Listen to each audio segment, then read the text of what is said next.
Red Willow, Montana Territory. Winter, 1883. The wind that morning carried more dust than mercy. It rolled down from the iron-gray masses of the mountains like an old animal wheezing through its ribs, scattering ice crystals through the frozen alleys of Red Willow. It was a town built of exhaustion and timber, where the smell of wood smoke and wet wool clung to the planks. Men shouted louder than the horses, their breath pluming in white clouds, and silver coins clinked like the world's only prayer. Somewhere behind all of it came the dull rhythm of a hammer striking wood. The auction block was being tested for weight. They were selling again. Not cattle this time.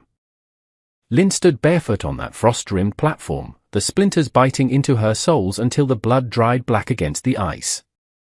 Her wrists were bound in coarse hemp rope, the skin rubbed raw, the marks weeping from days of travel.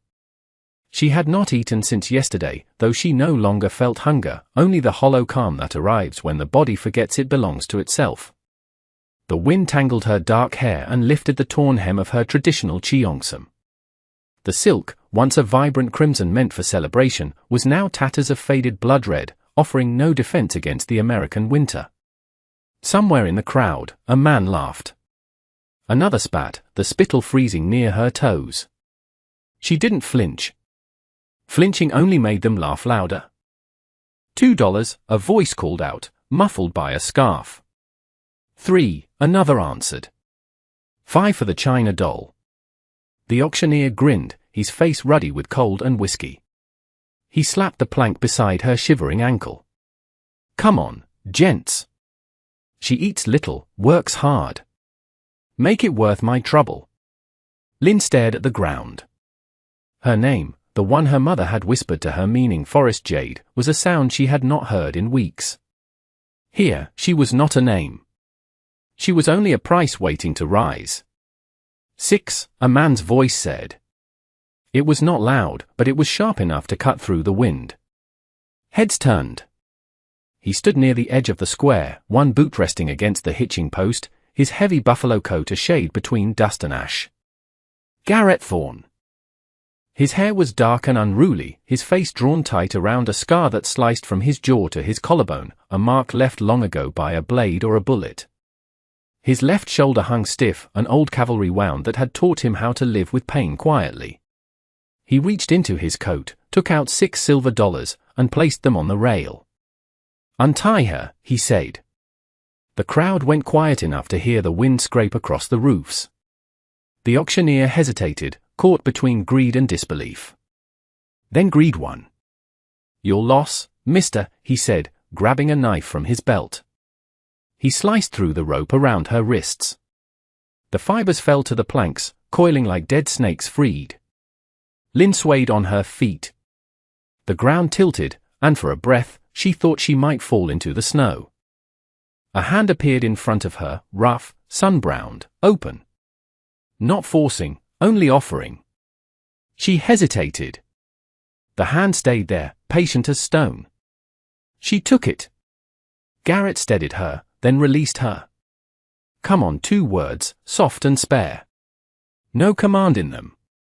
No pity either, only motion. They stepped off the platform. Behind them, the crowd muttered, disappointed. The kind of men who could watch chains being sold like tobacco had little interest once mercy entered the price. The wind chased them through the narrow street, snow swirling around their boots. Garrett led her to the trough behind the feed store, where the water had crusted over with ice. He broke the surface with the handle of his knife and dipped a tin cup, setting it in her hands. Lynn hesitated, her throat working once before she lifted the cup, drinking too fast, water spilling down her chin. She coughed. Garrett took the cup, filled it again, and handed it back without a word. This time she drank slower. He pulled a folded blanket from his saddlebag, wool, grey, worn thin at the corners, and laid it over her shoulders, careful not to touch her skin. The blanket swallowed her frame, covering the tattered silk. She closed her eyes for a heartbeat, the first moment in months that warmth didn't come with a price. When she looked up again, he was already adjusting his saddle. Can you ride? He asked. She nodded, unsure. Then hold the horn. I'll keep you steady. He mounted first, then helped her up, guiding her gently onto the front of the saddle. His hand rested near her waist, not on it, just close enough to catch her if she slipped. She held the blanket tight and looked straight ahead as he turned the horse toward the road that led out of town.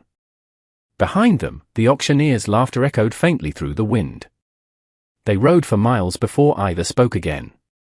Red Willow shrank behind them until it was only a smear of smoke against the white horizon. The land opened wide, frozen grass, low mesas, and a sky that seemed too big for mercy. The horses' hooves drummed steady against the packed snow. Garrett slowed the pace when he noticed the tremor in her shoulders. "Cold?" he asked. She didn't answer, only tightened the blanket. He shifted his heavy coat open enough to block the biting wind from her side. She noticed but said nothing. Gratitude was still a language she didn't trust. When the road curved toward the hills, he stopped by a patch of scrub oak. "Rest a minute," he said. He dismounted, then offered his hand again. She slipped down, light as a breath, and landed awkwardly, knees shaking. He steadied her elbow, then stepped back. She crouched, touched the snow with her fingertips, and held it there, pressing her palm flat. The soil beneath was frozen, hard as iron, but it was earth. Not the boards of a wagon floor, not the iron belly of a cage. Garrett watched without speaking. He took out his knife and cut the last length of rope still hanging from her wrist. Instead of tossing it away, he knelt, dug a small hole at the base of a rock, and buried it. Lynn watched him cover it with frozen dirt and pat the ground once, like a man sealing a grave. He didn't say what it meant. He didn't have to. When he looked up, her eyes met his for the first time. "Eat," he said, handing her a strip of jerky. She took it, bit carefully, chewing slow. He ate a smaller piece himself, standing guard without making it obvious. "Your name?" he asked after a while. She hesitated, tasting the English on her tongue like something sharp. "Lynn." He nodded. "Garrett Thorne." Their names hung between them, the first trade made freely that day. By dusk, the air turned colder. They followed a dry creek bed that led toward the distant outline of Garrett's ranch. The horizon blazed in copper light, and every shadow stretched long like a warning. When the cabin finally came into view, Lynn blinked as if unsure it was real. A small wooden house crouched near a split-rail fence, one corner of the roof sagging under the weight of accumulated snow. Smoke drifted thinly from the chimney. It wasn't much, but it stood, and it was quiet. Garrett dismounted, wincing as his shoulder caught. "Here," he said, motioning for her to wait. Then he offered his hand again for balance. As she climbed down, she touched it briefly, then pulled away, keeping distance. Inside, the cabin smelled of dry pine and old leather. A stove squatted near the far wall, still warm from the morning fire. There was one bed, a table with 2 chairs, and shelves lined with jars of beans and flour. Everything was neat, not polished, the kind of order that belonged to someone who'd learned how to live alone. "Sit," he said, pointing to the chair nearest the stove. She hesitated. He nodded once. She sat slowly. He ladled beans from a pot left on the stove into a tin bowl, set it before her, and stepped back. She stared at it, then at him. He leaned against the counter, arms folded. After a moment, she ate fast at first, then slower when she realized he wouldn't take it away. When the bowl was empty, he filled it again without asking. Her hands trembled less now. The firelight caught her cheekbones, sharp from hunger, and the bruises along her neck. Garrett saw but didn't ask. Some stories didn't need telling on the first night. He reached into a trunk near the bed, pulled out a clean flannel shirt and heavy wool trousers. "You can change. I'll check the barn." She waited until the door shut behind him before standing. The blanket slipped to her elbows as she lifted the shirt. It smelled of soap and smoke. She slipped it on, the hem falling nearly to her knees, and pulled on the trousers. The cabin's stillness pressed against her ears. No shouting. No chains clinking. Just the tick of cooling metal and the small crackle of wood. She exhaled for what felt like the first time. Outside, Garrett fed the horse and checked the corral. Mercy, he'd learned, was best given space to breathe. When he returned, she was sitting again, straighter this time. He added another log to the stove. "I'll hold till morning," he said. He spread his heavy buffalo coat on the floor near the door, rolling it into a pillow. He pointed toward the bed. "You take that. I'll stay here." Her brow creased. No man had ever offered comfort without a price. She shook her head quickly, clutching the flannel shirt. He didn't argue. He just lay down on the floor, back to the wall, one arm resting over his eyes, the rifle within reach. After a long silence, she whispered, "Why?" His voice came steady, almost lost in the crackle of the fire. "Because no one deserves chains." The words hung in the air, heavy and clean. Outside, the wind rattled the shutters. Inside, the silence turned into something else. Not fear, not command, but room. Lynn lay down on the bed, the quilt rough beneath her fingers. She watched the fire until her eyes blurred. Across the room, Garrett's breathing steadied. It wasn't trust yet, but it was the first night in a long time when neither waited for pain to wake them. By dawn, frost rimmed the window. Light crept across the floorboards, finding the rifle by the door and the empty bowl on the table. Outside, Red Willow kept trading what men could own. Inside, something else had begun. Not ownership, not death. Only the first fragile act of staying. Morning didn't arrive so much as gather itself along the floorboards. Garrett was already awake, eyes on the pale seam of the horizon. Lynn sat up to the sound of water tipping into a tin cup, not boots or iron. "Morning," he said. The house answered with quiet instead of echo. She lifted a hand, not quite a wave, not quite a shield. He poured water from the jug into a tin cup and set it on the table. When she reached for it, he stepped back a pace, making room as if space itself were a gift. "Breakfast," he added. "Beans again. And coffee strong enough to scrape the tongue clean." He didn't apologize for plain food. Plain food kept Bones from whispering too loud about hunger. They ate facing the stove. He finished first but remained seated, letting the quiet turn from awkward to ordinary. When she laid the spoon down, he nodded toward the door. "Come outside," he said. She paused, then rose. Outside, the morning air bit her feet through the wool socks. She flinched, and he noticed. He disappeared inside and returned with a pair of smaller boots. "Try these," he said. She looked at the boots like a puzzle, then slid them on. She stood in the yard, the land spread out in all directions, white snow bowed by wind. Lynn drew a breath so deep it surprised her. The air tasted of ice and pine. She turned her face toward the light, then kneeled and pressed her palm to the soil exposed near the porch. Not a prayer anyone would recognize, only a touch that said the earth still remembered her. Garrett pointed with his chin toward the barn. "We start there." He didn't list rules. He didn't say what she owed. He showed her where the feed was kept, how to scatter grain for the hens, how to check the water trough. She watched his hands, not his mouth. When he lifted a log and his shoulder seized, she caught the flinch he tried to hide. "Old wound," he said. She nodded. The nod wasn't pity, it was a marker on the map they were drawing between them. He handed her a small hatchet. "Split that one," he said. He stood close enough to correct a mistake, but far enough to let the mistake happen without shame. Her first swing glanced off. She reset the log, moved her feet, and brought the blade down. The wood opened with a sharp report. She straightened, and something small in her shoulders lifted. "Good," he said, and didn't smile until she looked away. They worked in that rhythm, show, attempt, adjust, until sweat warmed her under the heavy coat and the frost burned off the fence rails. She learned the weight of the hammer, the patience of wire, the way nails find the straight edge if your hand is steady. He learned the cadence of her silence. When the last rail was braced for the day, he stepped back. Hold, he said, and passed her a length of wire. Their hands missed twice, touched once, then found the wires pulled together. He didn't look at the touch. Neither did she. The wire held.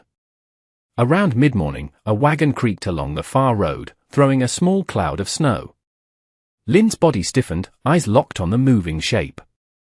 Garrett stepped between her and the road, casual enough not to make it worse, deliberate enough to make it better.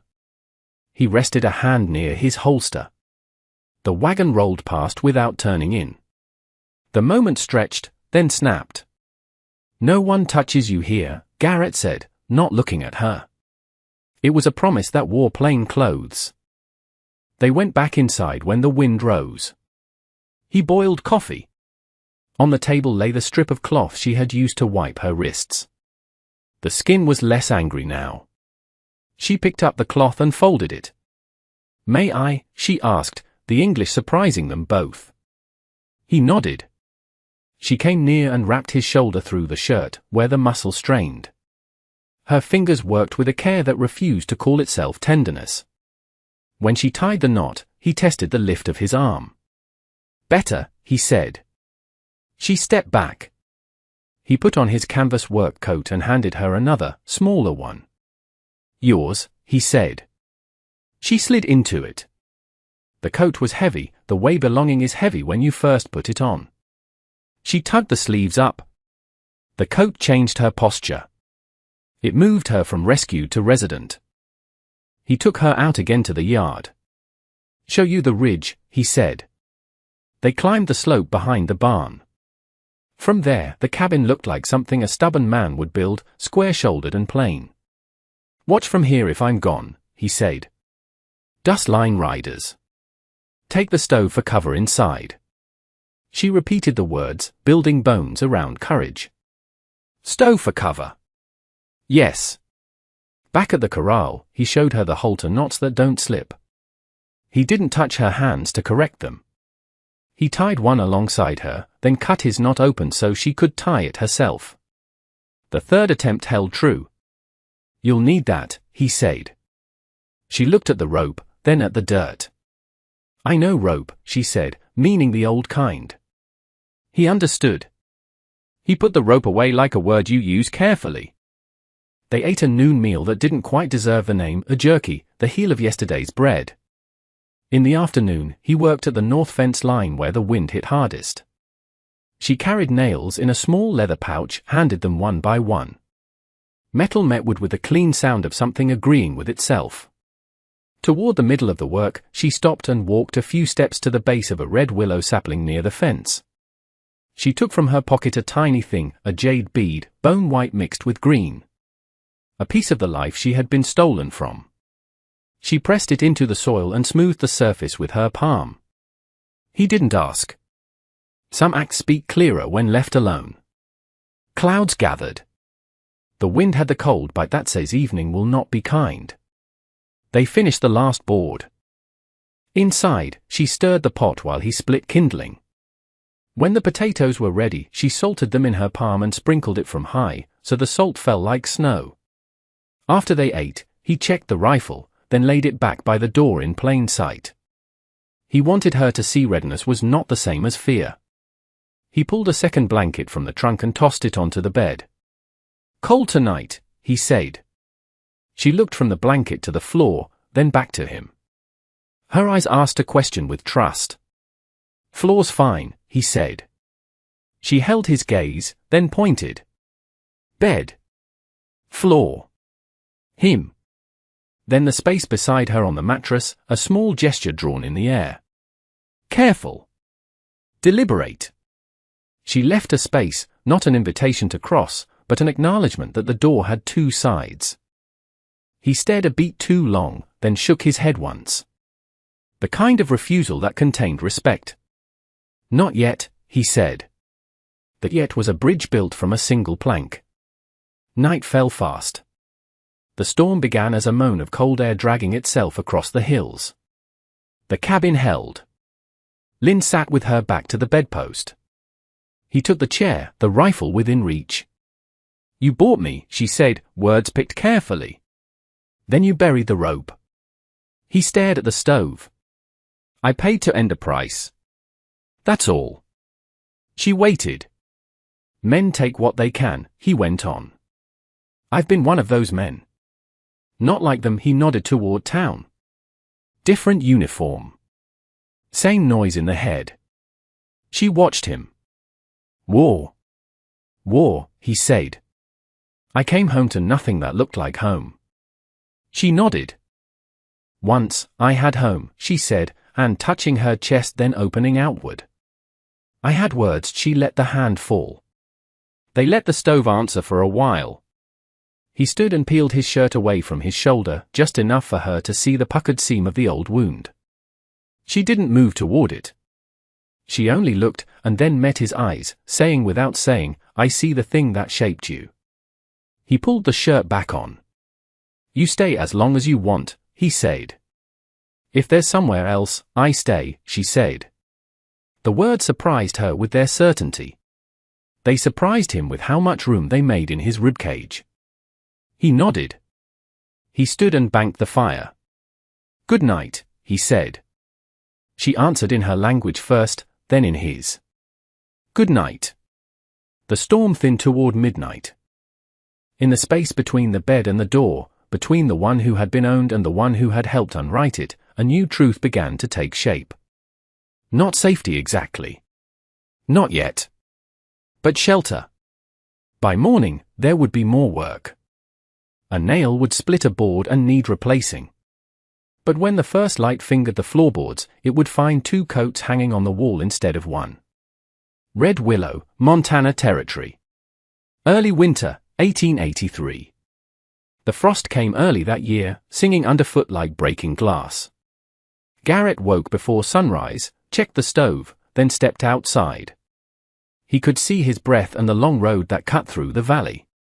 Inside, Lynn stirred the fire to life. She had learned the rhythm of this place. The cabin had become a heartbeat she could trust. But that morning, the sound on the road didn't belong to safety. It was the slow, measured crunch of wagon wheels over frozen dirt. Garrett heard it first. He looked toward the ridge and saw a dark shape moving against the dawn. A wagon, 2 horses, and 3 men. He called through the open door. Stay inside. Lynn stepped to the window. Who? He didn't need to answer. It was someone who believed ownership was the same thing as order. The wagon pulled up. The man in front wore a black coat and a deputy's badge.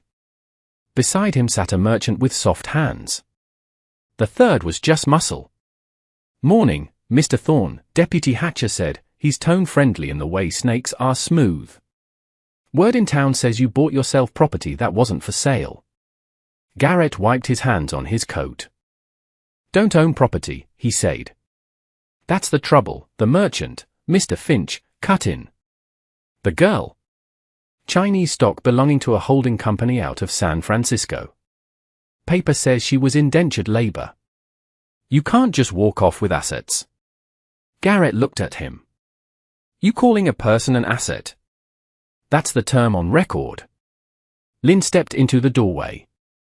Her hair was tied back, her face calm but pale against the cold. The merchant pointed. That's her. Garrett didn't turn. You'd best put that hand down, he said, voice level. The finger lowered. The deputy cleared his throat. Now, I'm sure we can settle this. You turn her over, no harm done. Garrett's eyes moved to the fence line. This land's mine, he said. Fence runs true. Nobody crosses it without an invite. The deputy smiled. Law says.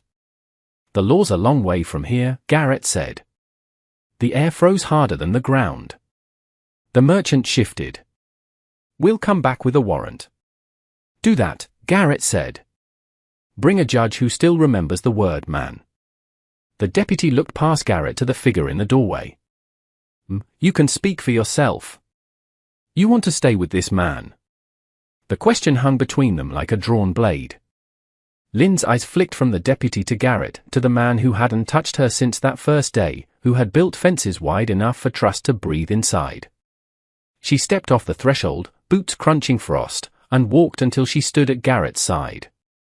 "I stay," she said. The deputy opened his mouth, but her tone stopped him. It wasn't defiance shouted, it was truth. "I stay here," she repeated. "No one owns me." Garrett didn't move. The words did more than any rifle could. The merchant muttered, turned the reins, and pulled the horses around. The deputy lingered a second longer, then spat into the dirt. "You just bought yourself trouble, Thorne." "Already paid," Garrett said. The wagon rolled away, leaving tracks like scars in the frost. Lynn stood watching until they disappeared.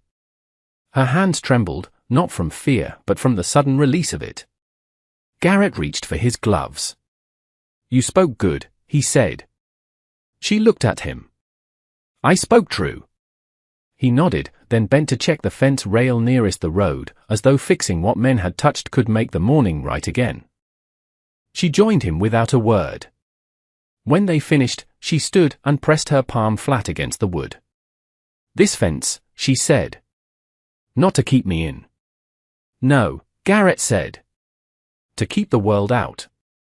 That evening, the cabin smelled of coffee and smoke.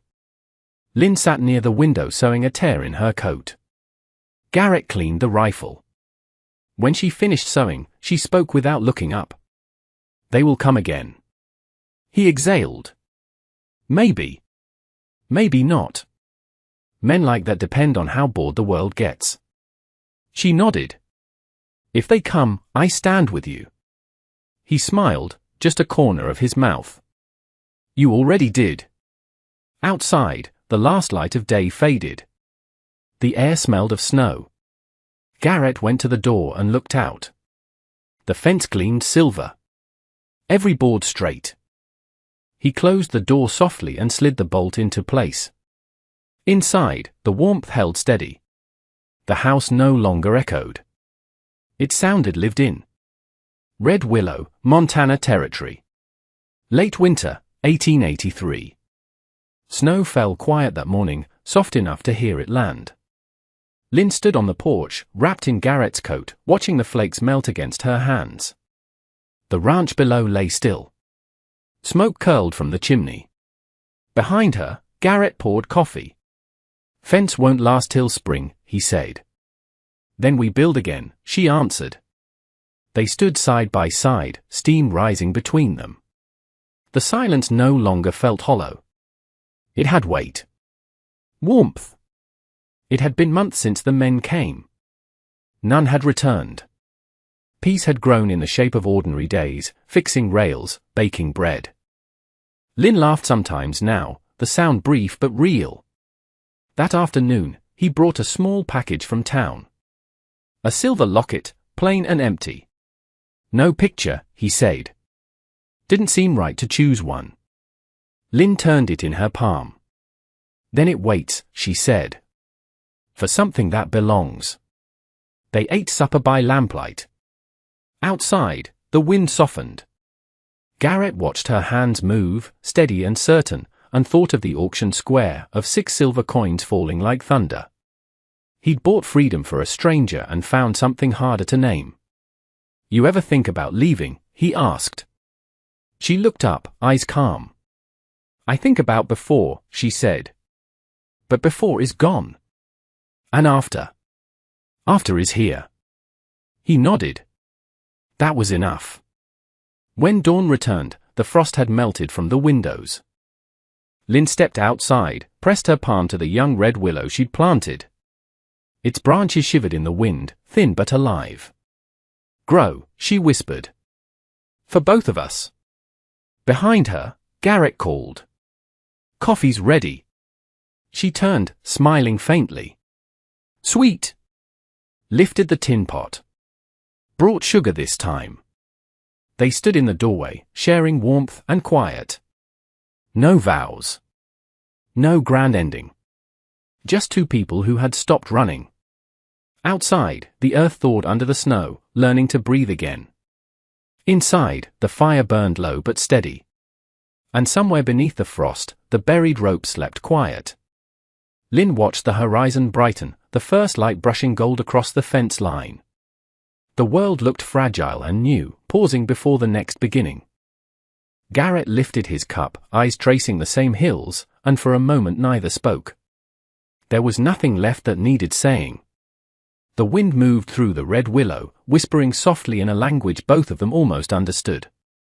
She closed the door halfway, keeping the warmth inside. The day would start soon. But for now, they stood unowned, unbound, quietly alive.